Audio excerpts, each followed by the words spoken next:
come to the Pacific Northwest every year because it's one of the most spectacular places in the world where we can give our final year students the chance to show us what good geographers they've become. They investigate, using all of their geographical knowledge and skills, the relationship that people have here with their environment. And there's so many different environments, so many different climatic zones, so many different urban, rural settings. The physical geography changes almost in every corner, the human geography too. It's a really wonderful place to bring students to finish their degree. Well, the idea today is to get the students to look at Seattle from a range of different perspectives. In particular, we consider the diversity of the city and the relations that exist between various social groups within that.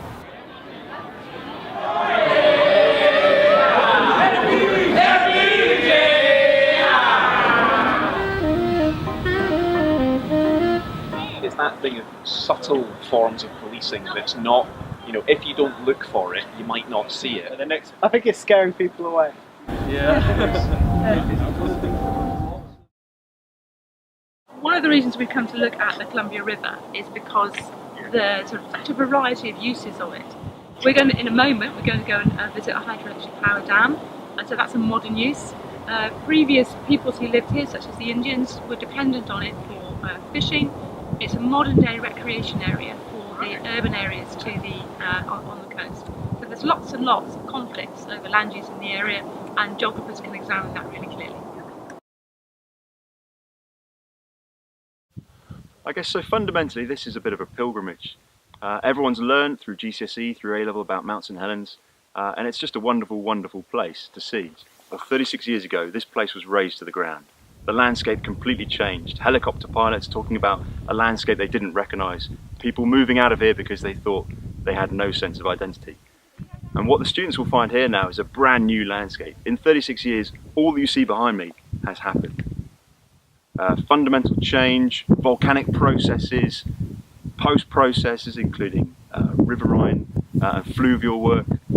All of it brand new, all of it very exciting, and it's just not something they could ever see in Europe. We've come to Pasuli Falls today to look at evidence of the high magnitude, low frequency Missoula floods, which were really dramatic flood events that happened during and after the last ice age.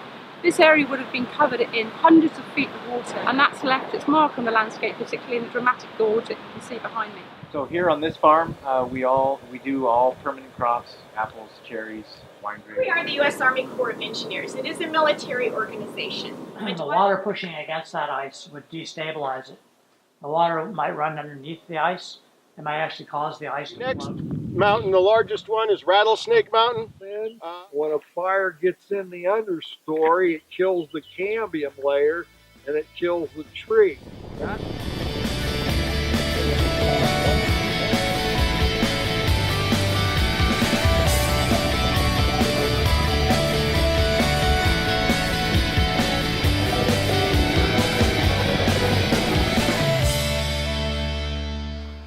So we're now into the second week of the field trip here to the American West, and we're into the student-led projects. Our project, we're looking at the impact of woody debris dams in small to medium-sized rivers coming off of the mountains here, aiming to look at flow changes and water quality changes. Our project's looking at wildfire risk in multiple woodland environments. We are assessing kind of the land management in the area, as well as looking at the vegetation regrowth to see basically how fire affects it and what the risk in the future is. Okay, so having been around the wonderful environments of the Pacific Northwest, we thought we should ask the students what their highlights were. Mount St Helens. Badger Mountain. Varied landscape.